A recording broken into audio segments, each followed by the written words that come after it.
Join Dalton and Jacob as they discuss the ever-changing world of trading card games.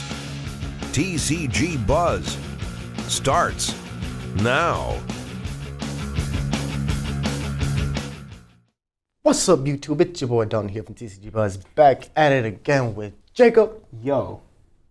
Wait, there's something weird about this video. Yeah, we're not going like into microphones. I don't even know what you just did there, and I don't want to know. I'm sorry about that. If we get demonetized, blame him. We get demonetized no matter what we do, dude. Not true. But before we get into this episode, please make sure to subscribe and like this video. But now let's get into it. Yeah.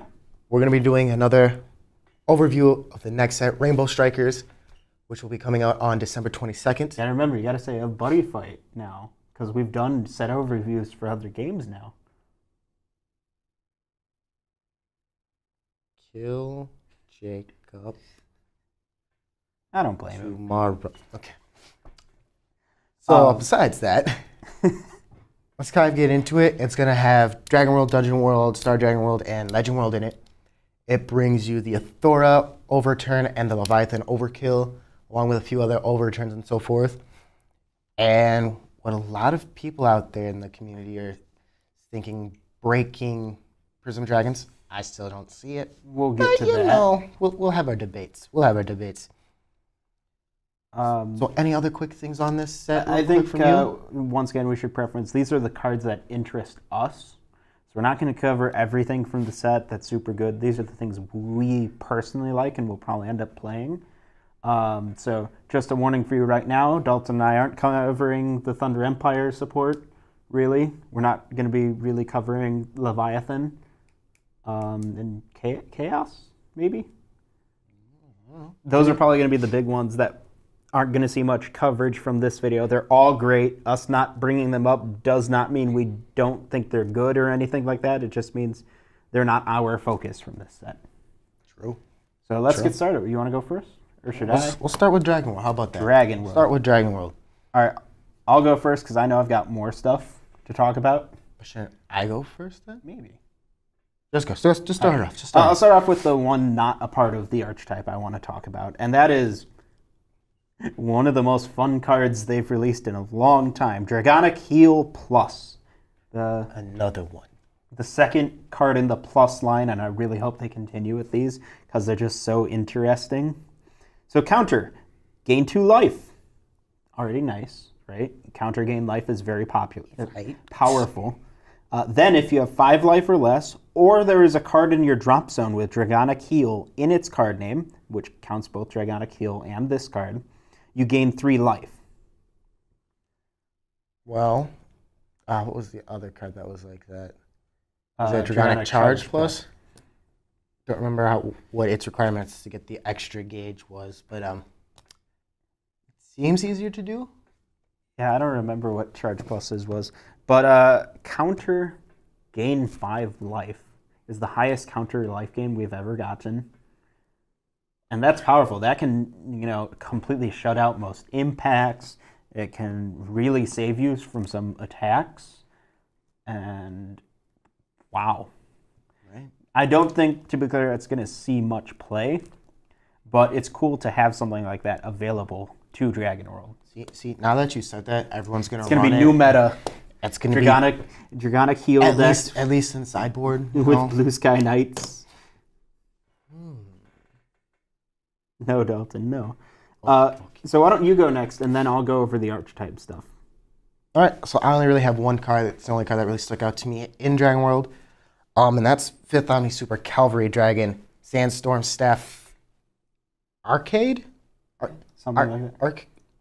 Arcade? It seems to me like Sandstaff is your favorite of like the 5th Omni cards. No. You always tend to gravitate towards Sandstaff cards. That's not true at all. Well, that didn't go for the first generation one. Come on, man. And we all know it's Drum. It's always Drum. So call cost is put the top card of your deck into its soul and pay 2 gauge. Kind of standard for a size 3. That's right, it is a size 3 with 6/2/6 for stats. Average. That's all right. Now the fun part.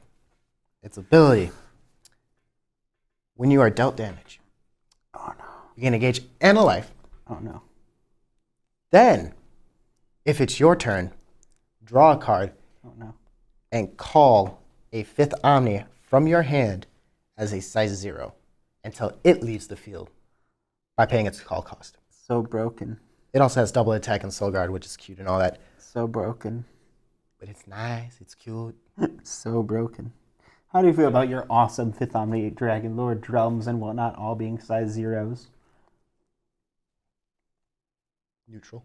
Neutral. And it's a Dragon Emperor Legend. Somewhat. Yeah. And it's still useful during your opponent's turn. Well, it's going to be a lot more useful. You know, you gain gauge, life. Who cares about the draw until it's your turn? But yeah, it's nice. It's solid, dude. It is a triple rare, though. So it's going to be a hard card to get. Yeah. But, you know, I with think abilities like that, you need to bump that rarity up. Yeah, or else everyone's going to play it. Then, what you got for your archetype? Shadow Dragons. And that ends this episode here, guys. And we'll. I love Shadow Dragons. I've play tested them quite a bit through simulators. I really like them, and I'm looking forward to playing them. I'm not going to go over every card, just know they're all fun. But basically, you got the little size 0 chump, and he's... Chump. Chump, yep, he's your chump. He's a 1/1/1 Shadow Dragon, and you may have as many copies of Shadow Dragon in your deck as you'd like. Cool, cool. Kind of mummy-ish with that, right? And skill, follow the leader. You may pay 1 gauge.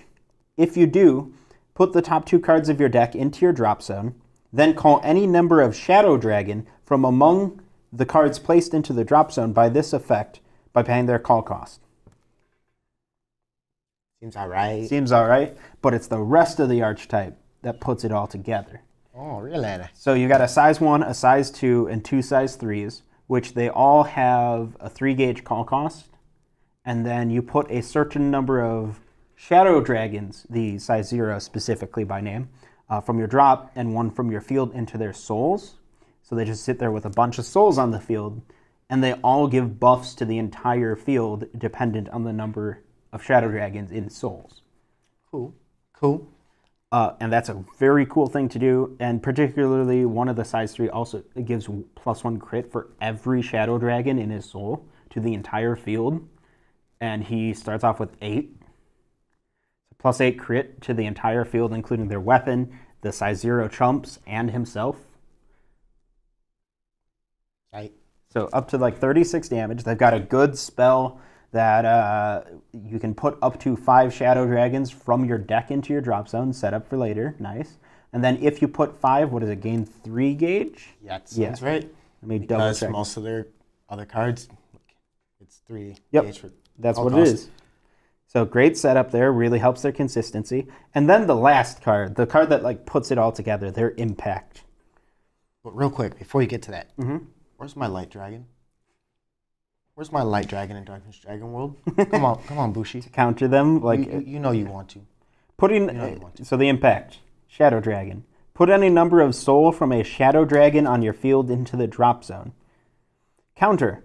Choose cards on your opponent's field equal to the number of soul sent to the drop zone by this card's effect, and destroy them. So you call your big size 3 with 8 in the soul, you swing for all your stuff, and then as a counter, activate a skill, drop the 7 or 8 souls, nuke your opponent's field, already pretty decent, right? Let me remind you that there's no gauge cost for this. Then you gain life equal to the number of souls put in drop, so +6, 7, 8 life, and then deal damage to your opponent equal to the number of cards destroyed. Is that right? Yeah. Pretty good. Yeah. Yeah, I like it.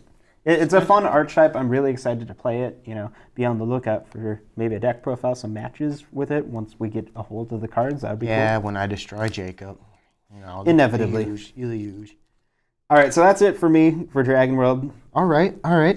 Off to the next world. We go into the depths of Dungeon Worlds, and we come out victorious with how many cards are you going to shout out there? Debatable, if I'm going to... Debate. All right, I'll start us off then. Let's start off with what I think is the best El Quixote out of the set. Cavalry Seeker El Quixote. It's the size 2. Not the size 1. It's a 7/2/4 with move and soul guard. Call cost putting it on top of a monster on your field and paying 1 gauge.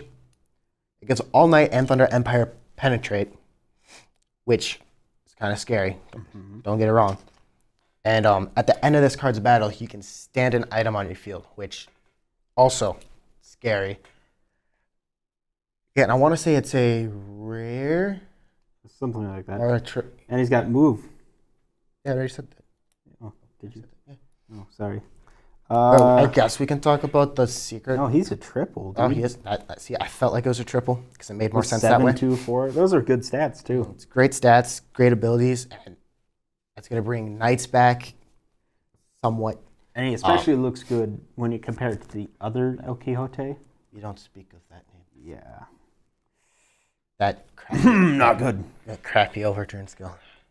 All right, so really, like, I was considering talking about the Mother Dragon and Dragon Egg stuff, but I'm not going to play them. I just kind of think they're neat. So I'm just going to say they're neat and not really go over them. But okay, that's fine, I guess. What else you got? Off to my next card and my last card for Dungeon World. We got Praise Knight Deke. It's D-I-K-T. Oh. Whoa. Whoa. Whoa. Too far. Way too far. Too far. Way too far. Stats are a 2/2/1. First skill. Items on your field cannot be returned to hand by your opponent's card effects. 4 of staple. Boom. Whoa. It doesn't protect from destruction, which is it's a little shaky. It's also a triple rare, but this is where it becomes beautiful. Success draw. When this card enters the field, an item on your field gets +1 crit, which is nice, especially with the 2 new items that are coming out that look sexy in their SP forms. It is legit. But then you get to draw as many cards equal to the number of items you have equipped. So if somehow you can mix that card into a Leviathan deck, it'd be too OP broken. Just sit there. I'm going to call this. Yeah, you just draw 10 cards. Like, all right, I'm ready for my next turn. But I mean, it's a size 1. Size 1. With no call cost. No call cost. With a decent first skill, the anti-bounce skill. And on call, it gives +1 crit, which is a nice advantage. Oh, yeah. And the potential to draw 2. Oh, just the fact that you can draw 1. It's one not is even fine. like a refresh because that's going to be technically a +1 no matter what. Yeah, it's that's solid.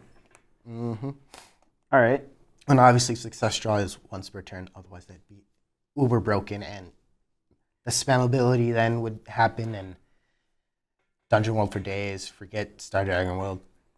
Generics.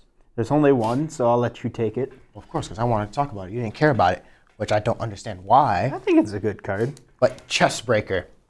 I find its first skill to be the more important skill here. Sure, it's not a counter, but you get to choose 2 spells on your opponent's field and put them to the bottom of the deck in any order that you like. Which, this is kind of the first time we have a non-destruction for spells. So if a spell says it can't be destroyed, well, I'm not destroying it. I'm just placing it at the bottom of your deck, so it can't really protect itself there. I love it. I think that's going to be a great sideboard card, honestly, especially against like the Black Dragon matchup. Black Dragons, Thunder Empire if they're running the 1 castle. Chaos, because Chaos is going to be running the 1 set spell. And it's up to 2. That's the best part. It's up to 2. You could just throw 1 down. Demon Lords, maybe? Demon Lords. Thrown out. Adventurers, if somehow they have 2 set spells out. It's a decent trick. I think it's pretty solid. I don't think it's that potent in the current meta. Oh, I didn't tell you the second skill. Oh. It has a second skill, which is a counter. Choose a card on your opponent's field. For the turn, it gets -2,000 power and -1 crit.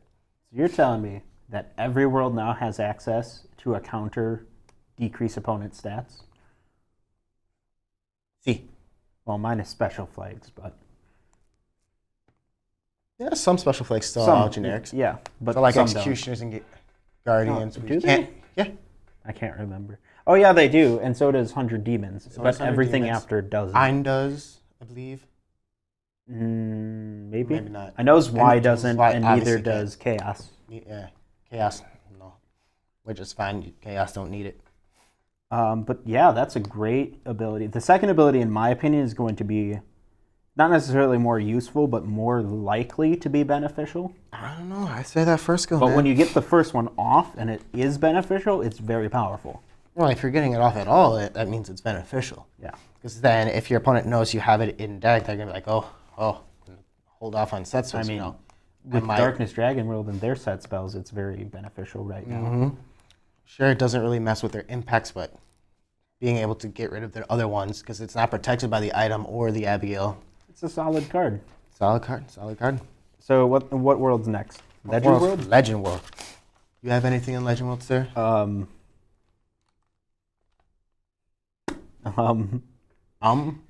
Take it away, Dalton. Dun, dun, dun, dun, dun, dun, dun. No, I'm joking. I'm going to start it off with Bloody Holy Grail. It's It's a bloody holy grail. about bloody time we got another Holy Grail. That's all I got to say. Holy grail. You can only cast it when you're being attacked, so it does have that restriction. You know, Which unless is you're playing fine. it in Leviathan. I was getting there, More like it. I'm gonna let which you is finish, besides the point. But it's in its effect that's just so juicy. Sure, you get to nullify the attack. Yeah, that's cute and all. What you do? Another nullify. Woo. But if you have an item equipped, you can put up to one hero that's not itself from your drop to your hand.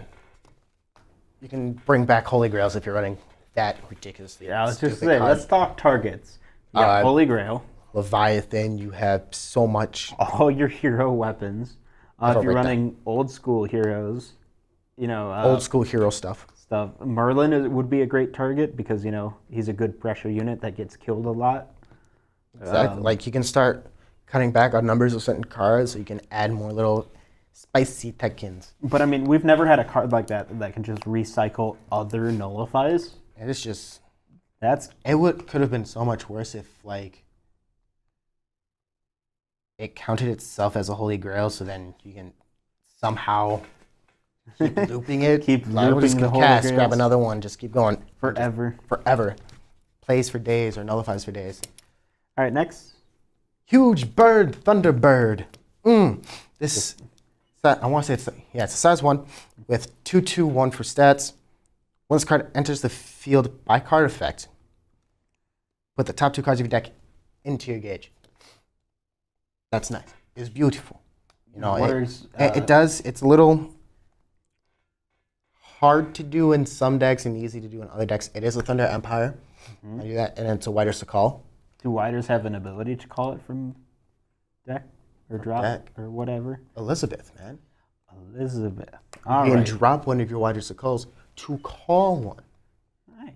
So it does have synergy. They have a few different ways. That's just the main one that you'll probably be using it with. Thunder Empire has the size 2 Darkness Dragon World card that can do it. But it's its second skill that's also quite nice as well. When the card attacks, if you have 3 more Whiter Skulls or Thunder Empire, draw a card. Whoa. Just straight up draw. Just straight up So draw. you're telling me you could theoretically gain 2 gauge and a draw from calling it to field? Or 2. Or 2? You overturn. You- Or if you can stand it with something else. Doesn't Degree of Dullahan also give double attack? Oh, snap. Yeah, and it's not a once per turn skill. In fact, neither of them are once per turn skills. Run up in the club like, yo. That's pretty cheesy. It's I going to like be it. cheesy. I hope I can figure out the perfect Whiter Sakal deck for it. Because it's going to be one spicy thing there. Next. Last one. I have this on the list for 2 reasons. First reason, it's because it's a good card. Second reason, we'll get into. Oh, yeah. We have Earth Fairy Gnome. It's a size 1, 3/2/1. Funny enough stats. If you have 3 more Wider Calls, all Wider Calls cannot be destroyed nor returned to your hand by your opponent's card effects. It's amazing. That right there is amazing. That makes it a necessary card in the deck right away. It almost makes it. It's a staple right there. Then, if it's sent, mind you, sent to the drop zone from field or hand, destroy an opponent's spell. That works with Benefit. That works with other cards that discard cards from your hand in Legend World. Maybe you run the Rune Staff that lets you discard and draw. Yes. But now, this is my problem with Bushi. It's a Wider Call. But there's something about its name that makes me think they missed the greatest opportunity of their life. Its name has Gnome in it, and it should be a tie-in with the movie Romeo and Juliet 2, Sherlock Gnome. Coming to theaters, I don't know when. Sure. But I'm talking about the fact that it's an Earth Fairy. You mean to tell me you put Fairy in its name and not put in its attribute and not make its ability work with a Fairy? Sure. That might be too OP. Size 0 Sylph will then become like, oh, I'm just going to swing at you for no effing reason. And then your opponent's like, well, that's swinging with 10 crit on a size 0. And I can't destroy it or return it to hand. God damn. Still doesn't matter because it says she's a Wider Call too. So either way, it's going off. But you could protect toilets then. If it would have been a fairy, you could have protected toilets, so on and so forth. That's my little nitpick about that card. But otherwise, fantastic card. Right. Should have been a fairy, and its effect should have included that too. But we'll learn someday, right, Bushi? Someday. And now we move on, yes? Yes. To Jackknife World. I don't think we can say that anymore. I think it's right. Athora's... You're right. Jackknife Athora World. I think Athora's king now, man. And the only redeeming quality of this world are what the cards that I've picked here. Well, it has one other card, 2 more cards in it, but I think they're meh. Go ahead. The 2 cards that I got, I say it makes a deck. Go ahead. So we're talking Cosmo Dragoons here. The best thing to ever come out of Star Dragon World, my opinion. I really like their naming scheme. They're named after famous sci-fi writers. That's really cool. So I'm going to start off with a set spell. Space Colony Daily Life. Set spell, obviously. So set, it gets all Cosmo Dragoons, plus 3,000 power. That's actually important for the deck because they struggle to hit against walls. Oh, we'll get there too. And counteract, look at the top card of your deck, and then you put it back on top of your deck, or at the bottom. And that's once per turn, which is fair. And you can only have one of that card set on the field. Otherwise, it would be too broken. You get to scry 1. Basically. And now the card that synergizes way too well with it, that will hopefully literally break Cosmo Dragoons. It's a rare, it's a size 2, because you know Cosmo Dragoons love their size 2s. Stats are 9/2/2, has Soul Guard, call costs 2 gauge, and put it on top of a Cosmo Dragoon. It's I-20 Azimor. It's weird. I put a Z in there for no reason. Azimov, something like that. ASIMOV. However you say it. Asimov. Sure, we'll go with that. But its ability. Oh, I've seen a lot of beautiful abilities come out of Cosmo Dragons. Don't get me wrong, Jacob. But this right here, I say this should have been a triple rare. And it's a rare. And so what does it do? When it attacks, reveal the top card of your deck. If it's a Cosmo Dragoon, for the turn, all Cosmo Dragoons get double attack and penetrate. And that's once per turn. Whoa. What? Come again? Gives double attack and penetrate if the revealed card is a Cosmo Dragoon. To himself, all Cosmo Dragoons. Oh, no. Hence why it's once per turn. So and he's you can't a 2, just keep right? It's a size 2. So you got him. You have a size 0. Size 0. Size 1. Size 1. The item. All with double attack penetrate. Yeah. And plus 3,000 power from the set. Yep. the Cosmo Dragoons don't somehow squeeze in there to some tournaments. If not, I won't push them as far as top 8, but ideally top 8. But, you know, at the very least, they're a good sleeper deck. Hey, amazing sleeper deck. You know, if I could get my hand back on a Cosmo Dragoon deck.